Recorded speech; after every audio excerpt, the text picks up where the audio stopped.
Eu quero que você acompanhe comigo Lucas 15. Vamos ler a partir do versículo 11, antes da gente mergulhar nessa parábola maravilhosa, que é a parábola do filho pródigo, ou então o filho perdido, né? Jesus, irmãos, ele antes de entrar no contexto dessa parábola, ele falou sobre outras duas. Ele falou sobre a ovelha perdida e ele falou também sobre a moeda perdida. Mas querendo passar uma mensagem para a turma, de que há muita festa no céu quando um pecador se arrepende. Ele diz que há muita festa no céu, diante da presença dos anjos de Deus, e essa galera vibra demais. Então você pode imaginar como esses anjos vibraram quando eu e você aceitamos a Jesus como nosso único e suficiente Salvador.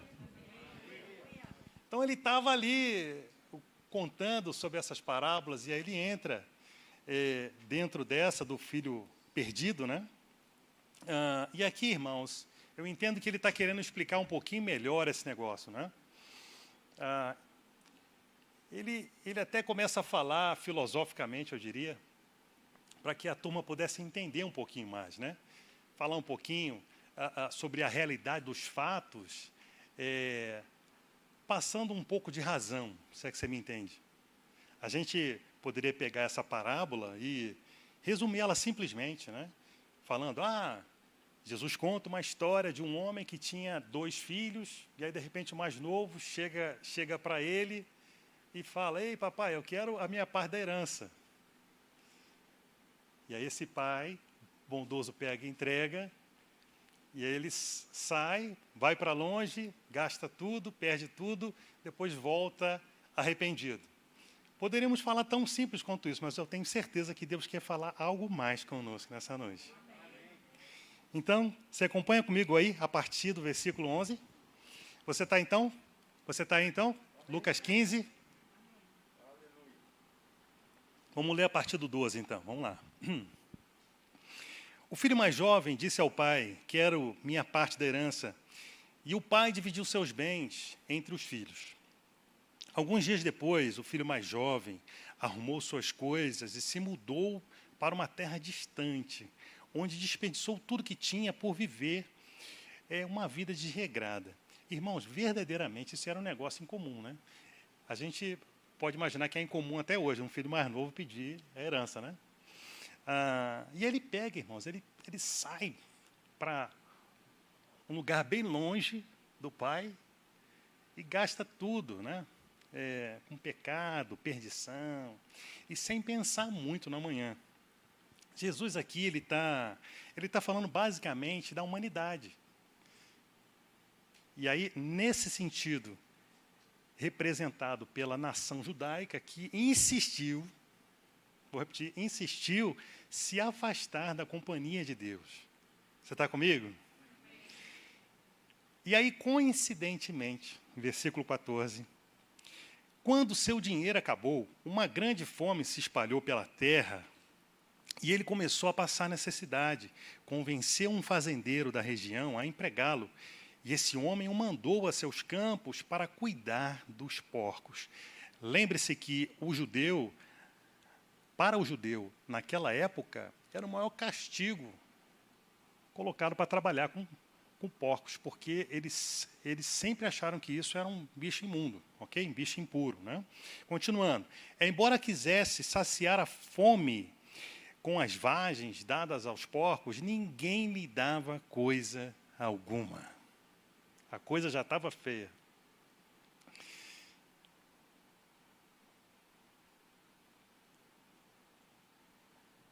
Aleluia. Versículo 17. Quando finalmente caiu em si, ele disse, aí ele estava pensando, né? Até os empregados de meu pai têm comida de sobra. Ele estava refletindo. E eu estou aqui morrendo de fome. Vou retornar à casa do meu pai e dizer, Pai, pequei contra o céu e contra o Senhor, e não sou mais digno de ser chamado seu filho. Por favor, trata-me como seu empregado. Repare, irmãos, ele está trabalhando, ele está pensando, está exercitando os pensamentos dele. E aí, no versículo 20, Uma vez que ele trabalhou isso, ele pensou, o que ele fez? Ele materializou aquele pensamento. Você está comigo? Aí ele agiu. Então, voltou para a casa de seu pai, quando ele ainda estava longe. E aí seu pai o viu, cheio de compaixão. Eu disse, cheio de compaixão.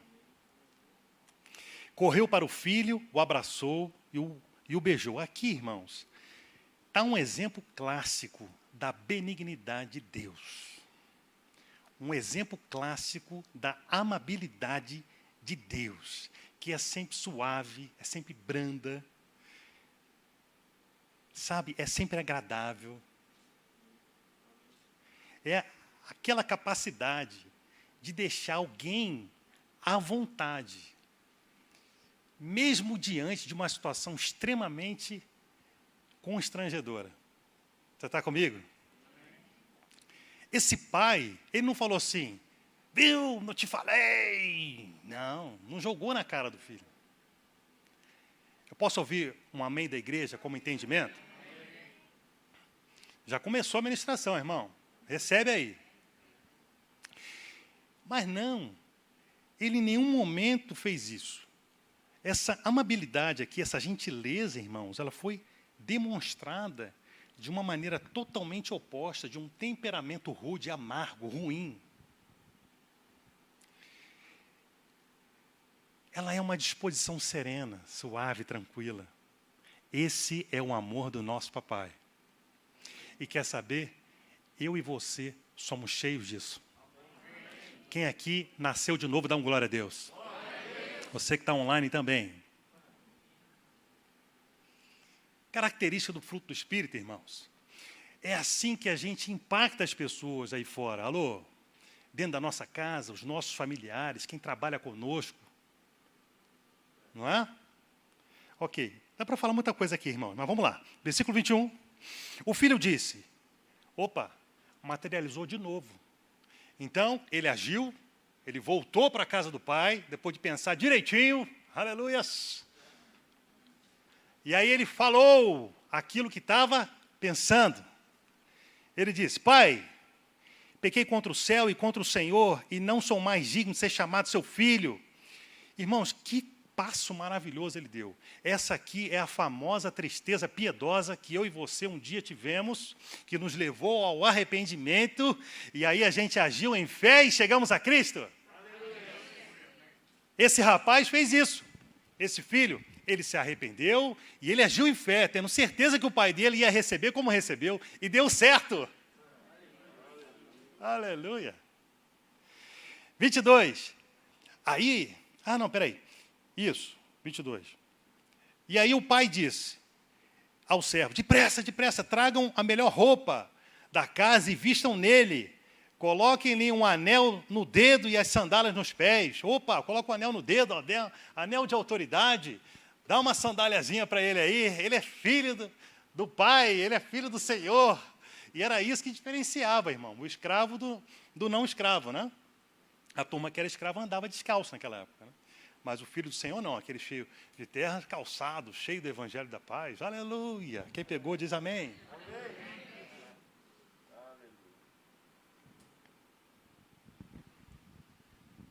Aleluia. Parou por aí? Não. 23. Matem um novilho gordo. Faremos um banquete, celebraremos. Pois esse meu filho estava morto, voltou à vida, estava perdido, foi achado e começaram a festejar.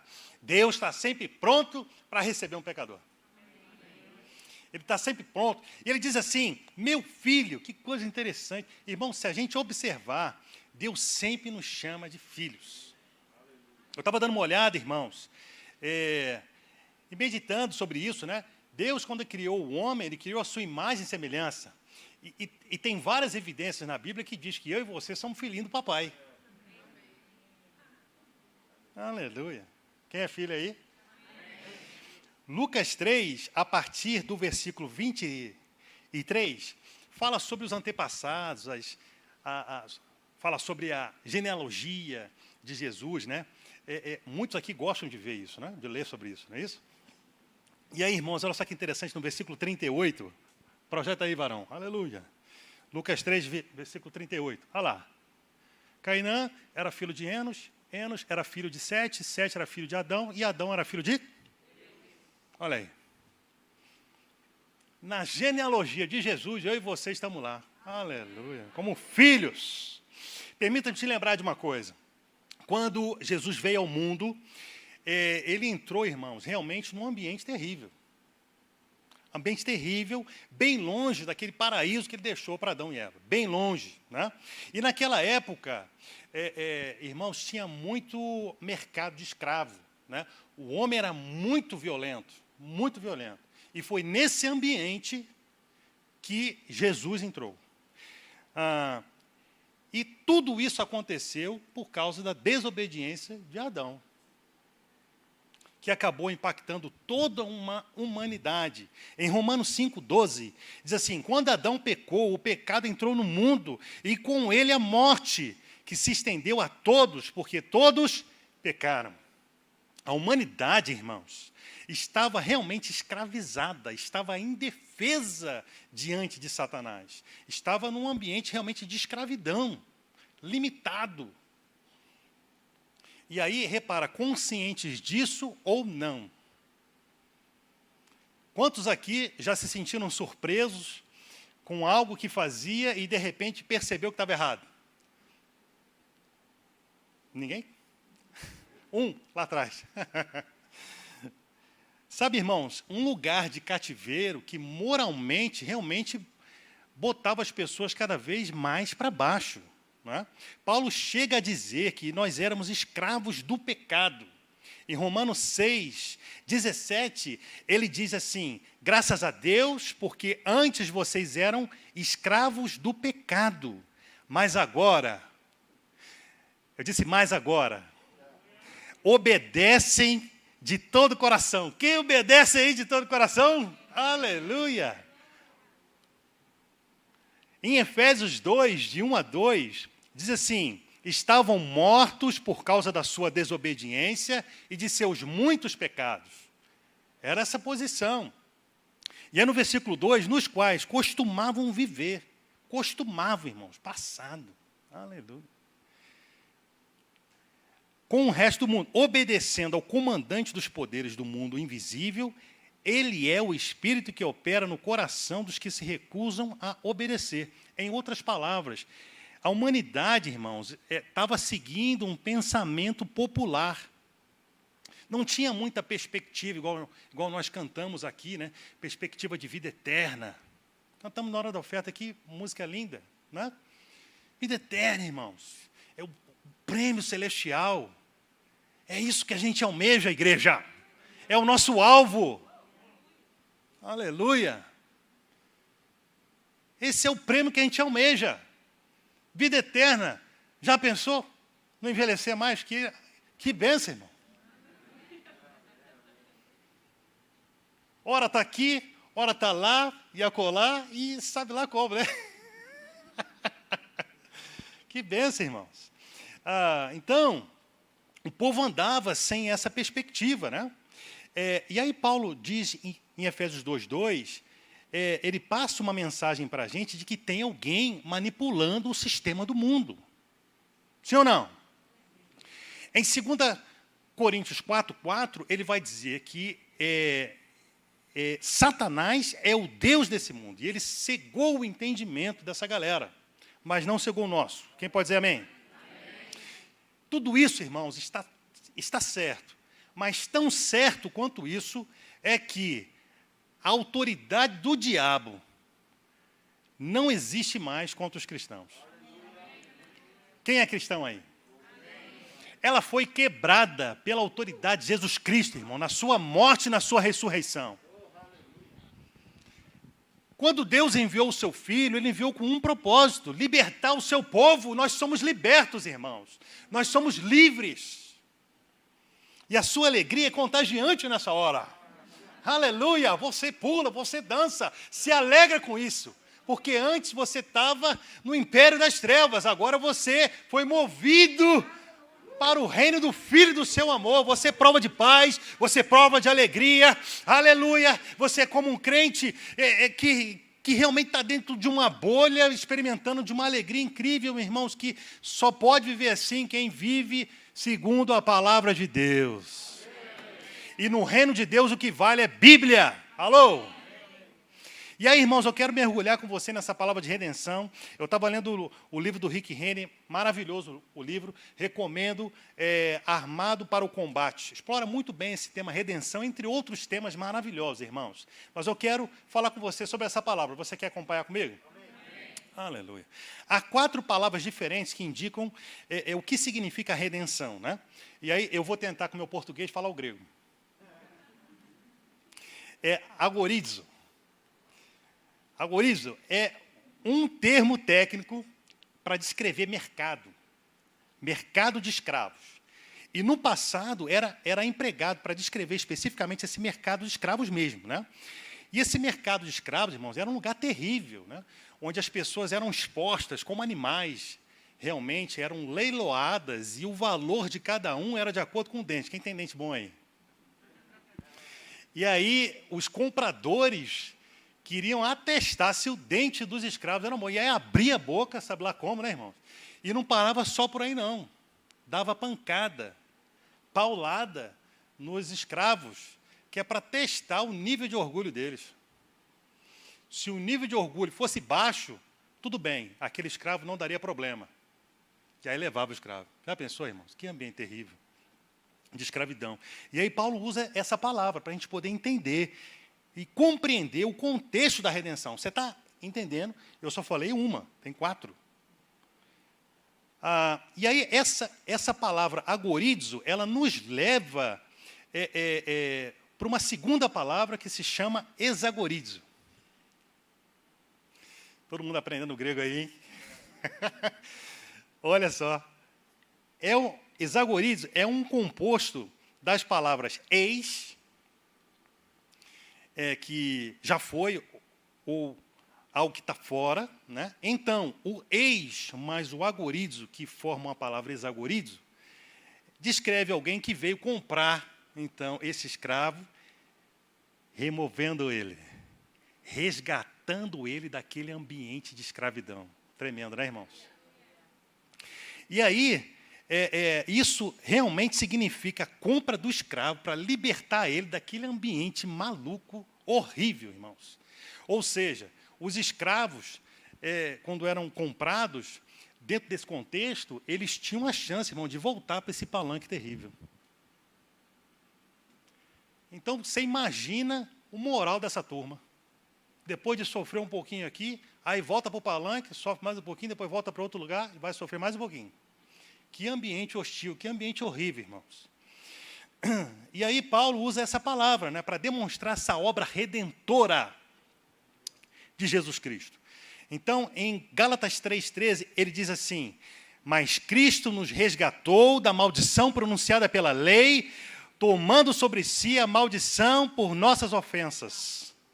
Em outras palavras, irmãos, a morte sacrificial de Jesus não apenas pagou o preço, mas nos removeu de lá, desse ambiente de escravidão. E aí, essa palavra exagorizo nos leva para a terceira palavra, que chama lutro. Significa libertar um cativo por meio do pagamento de um resgate. Paulo faz questão de usar essa palavra para lembrar que o comprador, na época, quando ele selecionava um escravo, aquele escravo ficava valorizado, então tinha que pagar um alto valor. Então, ele faz questão de dizer: ei, igreja, você foi comprado por alto preço. Você, eu e você, nós fomos caros para chuchu. Quem falou que você não tem valor? Quem disse isso? Você tem valor, eu tenho valor, nós temos valores. Nós fomos comprados, irmãos, por preço de sangue. Sangue de Jesus. Oh, glória! Aleluia! A gente tem várias partes das Escrituras que falam sobre isso. Não dá para explicar, irmãos, mas eu vou ler para você. Eu tenho certeza que você vai entender. Amém? Efésios 1:7 diz assim, ó, ele é tão rico em graça que comprou nossa liberdade. Ele comprou a nossa liberdade com o sangue de seu Filho e perdoou nossos pecados. Por que está andando frustrado? Por que está achando que Deus não te perdoa? Ei, acorda, igreja! Desperta! Colossenses 1:13, ele nos resgatou do poder das trevas e nos trouxe para o reino do Filho do amado, que comprou nossa liberdade e perdoou nossos pecados. 1 Pedro 1:18 diz, pois vocês sabem que o resgate para salvá-los do estilo de vida vazio, olha que coisa tremenda, estilo de vida vazio, realmente, né, irmãos? Que herdaram de seus antepassados, não foi pago com simples ouro ou prata, que perdem seu valor. Aí no versículo 19, ele diz, mas com o sangue precioso de Cristo, o Cordeiro de Deus, sem pecado e sem mancha. Essa terceira palavra nos leva para uma quarta e última, que se chama apolutroses. Também uma palavra composta, onde a primeira é apo, que significa longe, e geralmente transmite a ideia de retorno.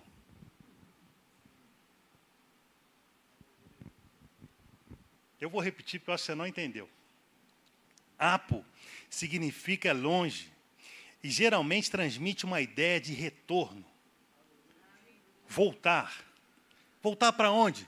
Ao estado original. Algo que foi devolvido, voltou para o seu lugar de origem. Então, essa quarta palavra, o propósito de Deus é nos redimir, sem dúvida alguma. Foi nos resgatar, sim, para nos devolver ao estado original. Aquilo que Ele sempre planejou para mim e para você. Sabe, irmãos, essa é a condição de sermos totalmente restaurados pelo sangue de Jesus Cristo. Sermos chamados de filho, como nós cantamos aqui. Nós somos filhos de Deus, irmãos. Ele é o nosso Pai, nós podemos chamar Ele de papai, Abba Pai. E Ele nos atende. Nós somos abraçados por Ele, nós somos cuidados por Ele. Ele tem ciúme de mim e de você. Eita glória! Você sabe o que diz 2 Coríntios 5:17, diz que nós somos nova criatura em Cristo, irmão. As coisas velhas ficaram para trás. Em Gálatas 4:7, você pode acompanhar aqui no telão, diz, agora você já não é mais escravo, mas é filho. Você é livre, não vive debaixo de julgo, debaixo de maldição, tudo isso já era. Eu disse que tudo isso já era, meu irmão. Aí, talvez você diga assim, pastor, mas se tudo isso aconteceu, por que os problemas acontecem ainda? E tal, né? Alguém faz esse tipo de pergunta aí? Repara a parábola que nós lemos. 2 personagens. Na verdade, eu li só um, mas tem mais um segundo, né? O primeiro personagem é o filho, que decidiu se afastar. Ele saiu por conta própria. E aí ele sofreu pela decisão que ele tomou. Nessa mesma parábola, a parte B, aí Lucas 15, a partir do versículo 25, mídia, por favor, fala do filho mais velho que estava lá. Sempre esteve lá. Olha que curioso, irmãos. Esse rapaz, supostamente, estava sendo obediente. Alô, igreja? Preste atenção. Supostamente estava sendo obediente, supostamente estava lidando com amor, com zelo, com as coisas do Senhor, supostamente estava vindo na igreja, bonitinho, sentando aqui, ouvindo o pastor, trabalhando na igreja, tocando um instrumento, supostamente estava servindo. E aí, de repente, ele voltando do trabalho, voltando do serviço da igreja, estou parafraseando, ok? Tudo bem? Você está entendendo ou não? Aí ele começa a perguntar, o que está acontecendo aí, pessoal? Tem uma festa incrível. O seu irmão mais novo estava perdido, foi achado. Ele estava morto, agora vive. Mas essa festa toda por causa disso é... Rapaz, mataram um novilho para ele, estão fazendo muita... E aí o pai percebeu, foi lá falar com ele. Ei, ô filhão, que é isso, filhão? Vamos lá, vamos festejar, o seu mano está aí. Que isso, pai? Que isso, pai? Estou aqui um tempão. Pô, tu não fez uma festa para mim? Que história é essa? Nem um cabritinho tu me deu para eu fazer festinha com meus amigos. Irmão, só para vocês entenderem, um cabritinho tinha um valor menor do que o novilho. Então ele falou do cabritinho. Irmãos, para e pensa. A gente ia ler, mas estamos aqui navegando. Eu creio que você pegou, ok? Esse camarada, o irmão mais velho, está como muito crente na igreja. Irmãos, eu tenho uma pegada de pastor, então receba aí. Está abençoando a sua vida? Amém. Aleluia, porque abençoa a minha antes, viu? Então fica tranquilo. Muito crente na igreja. Mas no experimento disso aí, que história é essa? Irmão, está com o coração acertado? Isaías 1:19 diz, se quiserdes e me ouvirdes, comereis o melhor dessa terra. Ei, se quiserdes, tem um E aí, esse E é aditivo, que significa não adianta só querer. Se quiserdes e me ouvirdes, você pode obedecer, beleza, e praticar. Mas está fazendo isso com o coração acertado? Isso faz com que as bênçãos chegam para você e para mim. Ei, seja um homem mentiroso, mas Deus não. Eu creio na palavra, você crê. Eu permaneço nas promessas, você permanece. Aleluia, vai acontecer como nós cantamos aqui, igreja. Aleluia. Ô glória. Graças a Deus aqui não tem ninguém igual esse filho mais velho.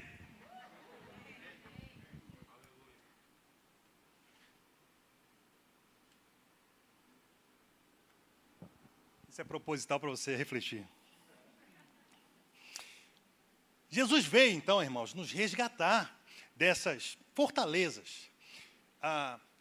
Sabe, irmãos, se o crente não tomar cuidado, ele se torna refém. Ele não prova da liberdade que Deus já conquistou através do seu Filho. E que foi um plano perfeito. É possível não provar dessa obra redentora. Jesus olha para nós. Ei, filho, levanta. Acorda, rapaz. Para de andar frustrado por aí. Para de andar magoado, olhando o passado. Que história é essa? Ei, que sentimento louco é esse aí? Sai fora dessa. Ele está falando o tempo todo. Sai dessa dor. Fecha logo essa cicatriz. E aí, irmãos? Fica lá remoendo aquela coisa toda. Eu sei o que é isso, querido. Eu respeito. Porque esse que vos fala também é gente como a gente. Nosso corpo ainda não está glorificado, meu amado. E aí a vida cristã é uma vida de santidade, irmãos. Aqui não tem ninguém perfeito, não, mas aqui tem aqueles que buscam a perfeição. Aqui tem aqueles que procuram ser melhores a cada dia. Aqueles que vão fazendo a diferença aí quando olha para hoje e vê o ontem, opa, que legal, eu estou melhor aqui. Amanhã vai estar melhor que hoje, aleluia, oh glória a Deus, aleluia. Podemos festejar olhando para trás e contar as bênçãos, como salmista. Ensina-me a contar os meus dias, para que eu seja mais sábio ainda. Aleluia, oh glória. Graças a Deus, irmãos, a gente está aqui na igreja se alimentando, você lê a Bíblia, eu leio a Bíblia, nós oramos, né? E aí tem sempre alguém, rapaz, moça, homem, mulher, se levanta.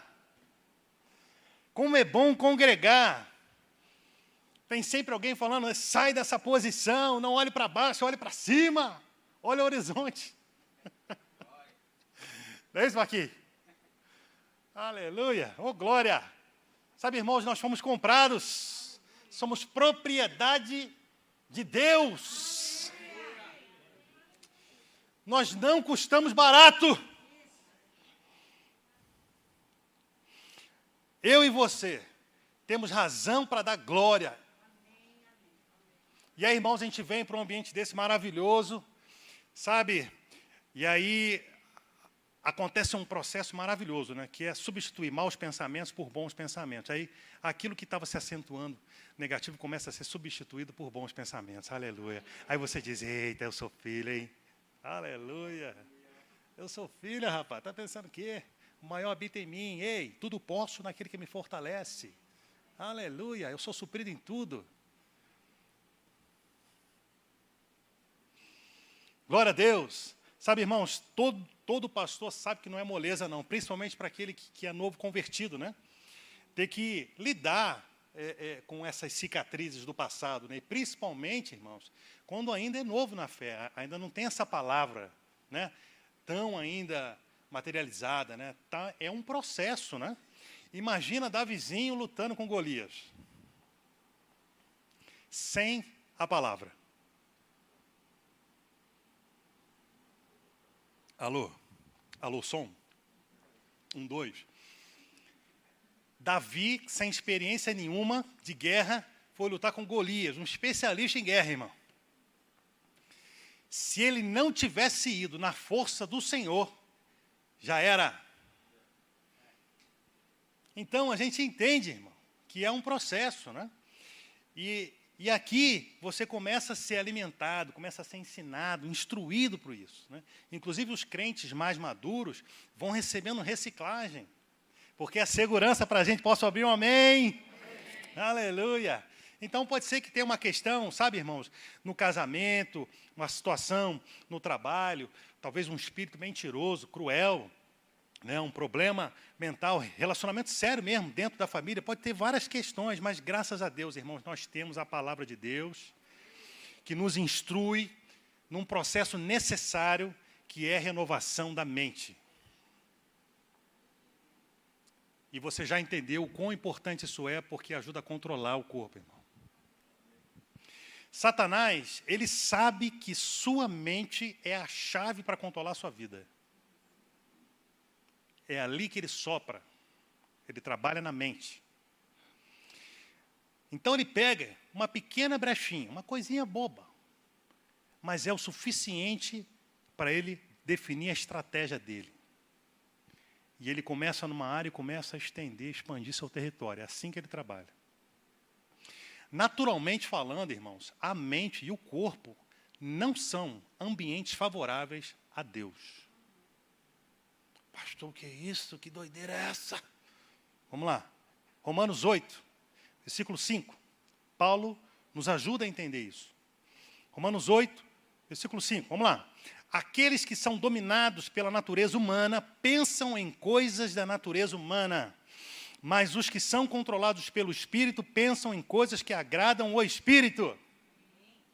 Portanto, permitir que a natureza humana controle a mente resulta em morte, mas permitir que o Espírito controle a mente resulta em vida e paz.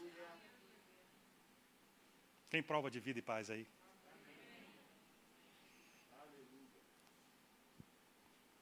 Coisa pode estar feia, mas eu e você, meu irmão, provamos de paz. Gálatas 5,17 diz, a natureza humana deseja fazer exatamente o oposto do que o Espírito quer. E o Espírito nos impele na direção contrária, desejada pela natureza humana. Essas duas forças, elas se confrontam o tempo todo, de modo que vocês não têm liberdade de pôr em prática o que intentam fazer. Então, a mente natural, irmãos, ela é contrária à vontade de Deus. E aí, ao longo das epístolas, a gente vê vários alertas, ordenação mesmo, para que a gente realmente renove a nossa mente, irmão. Então, Romanos 12, 2, por exemplo, ele diz assim, ó, não imitem o comportamento e os costumes desse mundo. Não dá para imitar, irmão. Mas deixem que Deus os transforme por meio de uma mudança em seu modo de pensar, a fim de que experimentem a boa, agradável e perfeita vontade de Deus. Aqui está a solução para eu e você experimentarmos da boa, agradável e perfeita vontade de Deus. Ah, pastor, é assim? É assim. É não andando segundo os costumes do mundo. Aí eu e você vamos experimentar cada vez mais isso. Mais um aqui, Efésios 4, 23. Diz assim: deixem que o Espírito renove seus pensamentos e atitudes. E revistam-se de uma nova natureza. Tem algo que eu e você precisamos fazer, irmãos. Nós precisamos nos revestir. Precisamos fazer um esforço. É algo a mais que eu e você precisamos fazer. Precisamos nos revestir de uma nova natureza, criada para ser verdadeiramente justa e santa como Deus. E aí, só mais um versículo aqui, 1 Pedro 1,13. Pedrão, ele fala algo maravilhoso, ele diz assim, olha, portanto, preparem sua mente para a ação e exercitem o autocontrole. Depositem toda a sua esperança. Ei, a fé é a certeza das coisas que se esperam. Depositem toda a sua esperança no prêmio. E aí saiba que vamos provar de bênçãos, não somente, irmãos, quando encontrarmos Jesus, mas já é possível provar agora. A partir de agora. Amém? Então depositem toda a sua esperança na graça que receberão quando Jesus Cristo for revelado. Sejam filhos obedientes, não voltem ao antigo modo de viver, quando satisfaziam os próprios desejos e viviam na ignorância. Quando eu leio isso aqui, no versículo 14 de 1 Pedro 1, eu entendo, irmãos, que é possível voltar às práticas que não agradam a Deus. Então, Pedro, ele coloca uma imagem aqui que é bacana, né? Tem todo um pano de fundo ali, a gente não vê isso literalmente, mas é como se fosse um corredor que está ali, iniciando a sua jornada, ele está correndo, está indo bem, acelerando cada vez mais, só que ele não tomou cuidado com a sua roupa e com as suas vestes, aí correndo tanto ali, e aí de repente começa a cair a roupa dele e começa a enrolar nas pernas, e aquele que estava correndo tão bem, agora não está correndo tão bem. Essa imagem que Pedro nos passa. Ei, está na hora de ajustar as coisas soltas. Está na hora de fechar a porta, pessoal. Você quer fazer isso? Então fica de pé em nome de Jesus. Vem para cá, Lucas. Nós vamos orar, meu irmão. Aleluia.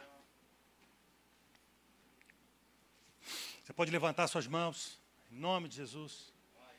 Renda graças por essa palavra, renda graças pela aquilo que Ele fez por você. Pelo poder da redenção.